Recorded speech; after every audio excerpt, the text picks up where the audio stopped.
प्रभु हमारे पास तो दो नेत्र हैं, चलो ठीक हम नहीं देख पाएंगे दूर से, लेकिन जो देखने वाला है उसके पास तो हजारों नेत्र हैं, कहीं न कहीं से तो देख ही लेगा। जो उस सांवले को सदा ढूंढता, अरे ढूंढने की कोशिश तो करो।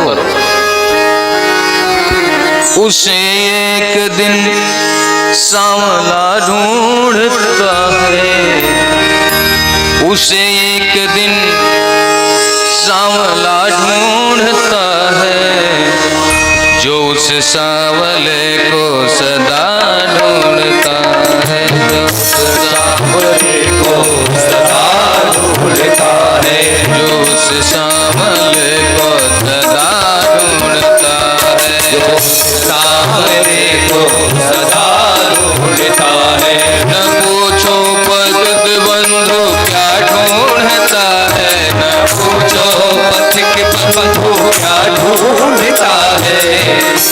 राम जी चले जा रहे हैं वन में, कभी इधर देखते हैं कभी उधर देखते हैं, ऋषि महाराज की निगाह नहीं पड़ी, उससे पहले राम जी की निगाह पड़ गई। बोले प्रभु ये शिला कैसी पड़ी है? बोले आपने मेरे से पहले कैसे देख लिया? वर्णन है रामचरितमानस। अभी गुरुजी उसी रास्ते से जा रहे हैं, वहीं पर निगाह, लेकिन उनको दिखाई नहीं दिया। राम जी पहले देख करके पूछते हैं प्रभु ये शिला कैसी है? क्या ढूंढते हैं? जो मेरा भक्त होगा, जो दुखी होगा, जो पतित होगा। न पूछो पतित बंधु क्या ढूंढते हैं, न पूछो पतित बंधु क्या ढूंढते हैं, पतित बंधु जी का पता ढूंढते हैं, पतित बंधु जी का पता ढूंढते हैं, पतित बंधु जी का पता ढूंढते हैं, पतित बंधु जी का पता ढूंढते हैं। जो उस सांवले को सदा ढूंढता है, जो उस सांवले को सदा ढूंढता है, उसे एक दिन सांवला ढूंढता है, उसे एक दिन सांवला ढूंढता है। अरे ढूंढने का प्रयास तो करो, हम नहीं देख पाएंगे लेकिन केशव तो हमें देख लेंगे। महाराज विदुर और विदुरानी आकर के दीवार के सहारे खड़े हो गए। कन्हैया ने दूर से देखा, बोले मंत्री पद कहाँ गई? बोले बर्खास्त कर दिया। बोले क्यों? बोले आपका पक्ष लिए। बोले आप मेरे पास। बोले इतनी भीड़ है कैसे आऊं? तो कन्हैया ने कहा क्या मुझे बुलाना चाहते हो? बोले जो समझो। तो कन्हैया ने कहा चलो मैं घर पे आता हूं। इशारा कर दिए मैं घर पे। विदुर जी सुने घर पे आ रहे हैं। अरे देवी चलो कन्हैया अपने घर आएगा, हम लोग यहाँ देखने के लिए। कन्हैया आकर के अपने घर में बैठेगा। बड़ी खुशी हुई। दुर्योधन ने स्वागत किया, पकवान बनाए 56 प्रकार, महलों को सजवा करके रखा है। कन्हैया खुश हो जाएगा। आइए केशव आपका स्वागत है। महाराज आपका आगमन किस लिए हुआ? बोले मैं शांति दूत बन करके आया हूं। जो जमीन है ये ज्यादा नहीं दे सकते तो कम से कम 5 गांव दे दो, सुलह कर लो, क्यों झगड़ा करते हो? दुर्योधन कहता है कि महाराज बिना युद्ध किए सुई के नोक के बराबर भी मैं जमीन नहीं दे सकता। तो कन्हैया ने कहा कि क्या युद्ध की कहानी अपनी नानी से सुने हो? जानते हो युद्ध क्या होता है? पीछे से धृतराष्ट्र ने हाथ पकड़ लिया। अरे क्या तू कर रहा है भाई, बिगाड़ देगा सब कुछ। कन्हैया नाराज हो जाएंगे, 1 मिनट में सारा युद्ध हो जाएगा। मुस्कुरा करके कपट भरी मुस्कुराहट से कहता ओह केशव मैं तो विनोद कर रहा था। आइए आपका स्वागत है। माता जी ने 56 प्रकार का व्यंजन बनाई है, चल करके प्रसाद ग्रहण करते हैं। कन्हैया ने विचार किया इसके अंदर है कपट। देखो भोजन वहां पे किया जाता है जहां पे या तो खाने वाले के पेट में भूख हो या खिलाने वाले के मन में श्रद्धा हो। यहाँ ना कन्हैया को भूख है ना दुर्योधन को श्रद्धा है, बात दोनों की बराबर हो गई। तो कन्हैया ने कहा कि दुर्योधन देखो, मैं तुम्हें दुर्योधन नहीं कहता, मैं तो तुम्हें सुयोधन ही कहता हूँ भैया। जो खाने पीने की बात रही प्रसाद पाने की, ओ विदुर काका के यहाँ मेरा निमंत्रण है। बोले विदुर काका के घर कब आ गए? अभी तो इधर ही चले आ रहे हैं रथ से। बोले नहीं नहीं, मैं पहले ही पत्र भेज दिया था कि जब भी दुर्योधन के यहाँ आऊंगा तो आपके पास आ जाऊंगा। अपने भक्त के लिए कन्हैया ने झूठ बोला।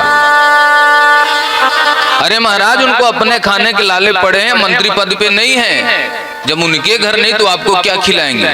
बोले नहीं, अब निमंत्रण किसी ने दिया है तो उसी के घर भोजन करना उचित होगा, तो मैं वहीं देखता हूं, जो मिलेगा खा पी लेंगे। कन्हैया वहां से विदुर जी के घर के लिए प्रस्थान किए। अपनी चरण पादुका उतार दिए बाहर, और जैसे एक मंदिर में जाया जाता है सर झुका करके जा रहे हैं, उधर विदुर काका घर पे गए। अरे देवी, आप घर पे तैयारी करो, कन्हैया आ रहा है, मैंने एक बाजार को चले जाऊं, कछु मिठाई, कछु लड्डू, कछु माखन मिश्री ले आऊं, काना को बड़ो प्यारे लगे, आप घर में तैयारी करो। काका जी बाजार को चले गए, लड्डू खरीद रहे, माखन खरीद रहे, मिश्री खरीद रहे। कन्हैया ने दरवाजे पे आकर के आवाज लगा रहे, काकी दरवाजा खोलियो। काकी नहा रही थी, गीले ही वस्त्र में दौड़ करके आ गई। इनको तो पता ना है क्या कर रही है। भक्त कहें, काकी बावरी है गई है, पागल है गई है प्रेम में। जब भगवान की भक्ति चरम सीमा पे होती तो खुद को पता नहीं होता कि मैं कर क्या रहा हूं। गोपियां थाल में महाराज शक्कर, दूध में शक्कर डालने की जगह नमक डाल देती, नमक डालने की जगह दूध डाल देती, उनको पता ही नहीं है। पता चले नाक की नथिया कान में पान, कान की बाली नाक में पान रही है, सब उल्टा पुल्टा हो जाता है। वैसी विदुरानी काकी आज गिले ही कपड़ों में चले। कन्हैया ने देखा कि काकी तो पगला गई हैं प्रेम में, अपनी काली कमड़ी उतार करके उनको ऊपर डाल दिया।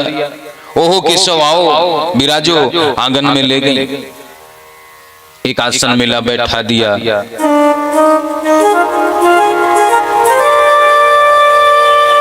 काकी अपने वस्त्र बदल करके आई। 3 लोग का पेट भरने वाला कन्हैया अपने पेट पे हाथ घुमा करके कहता है, काकी बड़ी जोर की भूख लगी है, कछु है तो दे दो, मैं खावे काज। काकी के नेत्रों में आंसू आ गए। लाला, तेरे काका तो मंत्री रहे ना, 5 दिन तक कछु घर में बनो ना है, नेक ठहर जा, अब हाल में कछु लाऊं तेरे काज। एक डलिया लेकर के जाते हैं, केला लेकर के उसमें आती है, और केला जो छिलका है वो केशव के पास देती है, जो उसका गिरी है उसको कहीं और रख रही है। 1 केला खिला दिए, 2 खिला दिए, 10 खिला दिए, 20 खिला दिए, 40 खिला दिए। उसी समय कन्हैया आ गए, उसी समय काका जी आ गए। देख रहे कन्हैया केले के छिलके खाए जा रहे हैं और काकी बड़े प्रेम से खिला रही। अरे तो बावरी है गई है क्या? इतने दिनों में तो कन्हैया आयो घर में, अब इनको केले के छिलका खिला रही है, तुम पागल है गई है? हे भगवान, मैं तो पता ना है मैं क्या कर रही है। केले का छिलका से छिल, रहने लाला मत खाओ भैया, तेरे पेट में दर्द है जाएंगे। बोले अच्छो काका, ले लड्डू खा ले, लड्डू तेरे काजे लेके आयो बजरिया। 1 लड्डू लिया, आधा लड्डू खाया। कहते हैं लाला काका, जो स्वाद उस केले के छिलके में था वो इस लड्डू में नहीं है। बोले क्यों? लड्डू कड़वा है। बोले नहीं ऐसी बात, क्या मैंने प्रेम से नहीं लाया? नहीं ऐसी बात। तो बात क्या है? अंतर क्या है? बोले काका जी अंतर ये है कि जब काकी हमें प्रसाद खिला रही थी उनको पता नहीं था कि मैं कर क्या रही हूं। तेरा पता ढूंढता था, तेरा पता नहीं है। जब तुझको ढूंढता था तेरा पता नहीं मिला, और जब तेरा पता मिल गया तो खुद का पता नहीं। जैसे उनका पता मिल गया तो काकी भूल गई कि मैं क्या कर रही हूं, मैं कौन हूं। और आप जब लड्डू खिला रहे थे तो आपको पता था कि मैं लड्डू खिला रहा हूं। यही अंतर है। आज हरि आए विदुर घर पावना, आज हरि विदुर घर पावना, विदुरानी घर पावना। प्यारे, जो भक्ति की नशा होती है, एक बार कबीरदास जी महाराज जा रहे थे तो एक मधुशाला पड़ गया रास्ते में। मधुशाला के बगल में 3 लोग बैठ करके बोतल चढ़ा रहे थे। कबीरदास जी भी जाकर के रुक गए हुए। तीनों ने पूछा चलेगा?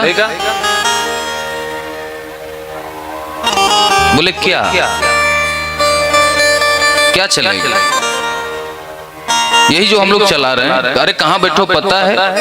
बोले नहीं, जगह मिल गया बैठ गया, मुझे तो पता नहीं मैं कहाँ पे बैठो। क्या कोई बुरी जगह है ये? तो पीने वालों ने कहा कि मधुशाला है। बोले अच्छा चलो बता दिया। तो यहाँ पे क्यों है? बोले नहीं, मुझे पता नहीं था मैं कहाँ पे बैठा हूँ। आपको पता है आप कहाँ पे बैठे हो? बोले हाँ, हम लोग तो मधुशाला में बैठे हैं, मदिरा पी रहे हैं। आपने पी भी लिया? हाँ जी पी लिया। इसके बाद भी आपको पता है? इसका मतलब इस मदिरा में नशा नहीं। ध्यान से सुन, जो लोग कहते हैं पी करके नशे में हो गए, आप लोगों ने पी लिया, इसके बाद भी आपको नशा नहीं चढ़ा, पता चला कि ये जगह है आपका है।